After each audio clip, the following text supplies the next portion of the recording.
இது எல்லாத்தோட விசேஷம் என்னென்னா, எந்த பெண் என் மேலே கம்ப்ளைண்ட் கொடுத்தாங்களோ அந்த பெண் அந்த இடத்துல அன்றைக்கி இல்லவே கிடையாது.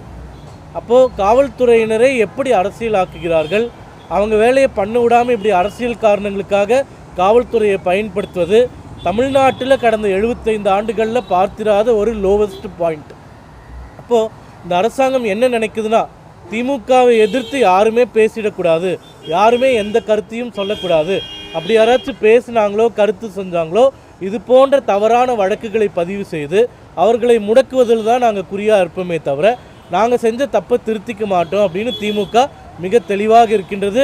அந்த முழுக்க அன்றைக்கி நடந்த சம்பவங்கள், அன்றைக்கி எடுத்த வீடியோ ஆதாரங்கள் அனைத்துமே ஆளுநர்கிட்ட சமர்ப்பிச்சிருக்கோம். நாங்கள் கொடுத்த வழக்கில் இன்னும் எஃப்ஐஆர் பதிவு செய்யாதது குறித்து சொல்லியிருக்கோம்.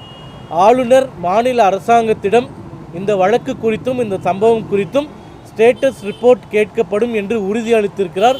நிச்சயமாக ஆளுநர் அரசாங்கத்திட்ட கேட்க போகிறார்.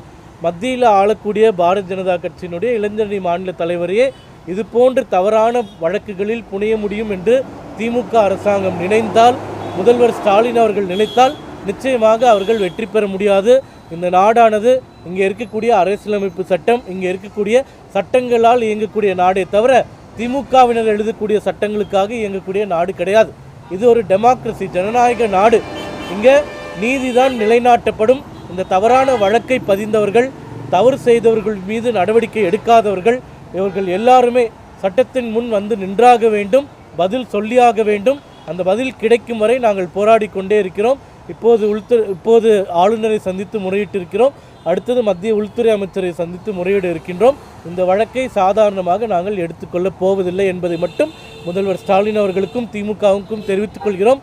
முதல்வர் ஸ்டாலின் அவர்களுக்கு சொல்வது ஒன்றுதான், சட்டத்தின்படி ஆட்சியை நடத்துங்கள். இந்த சம்பவம் உங்கள் தகவலுக்கு வந்ததா இல்லையா என்று எங்களுக்கு தெரியவில்லை. ஆனால் உங்கள் ஆதரவு பத்திரிகையாளர் ஒருத்தரை காப்பாற்றுவதற்காக காவல்துறையும் அரசாங்கமும் இந்த அளவிற்கு கீழே இறங்கி ஒரு அநாகரிகமான செயலை செய்தது மிக மிக கண்டிக்கத்தக்கது.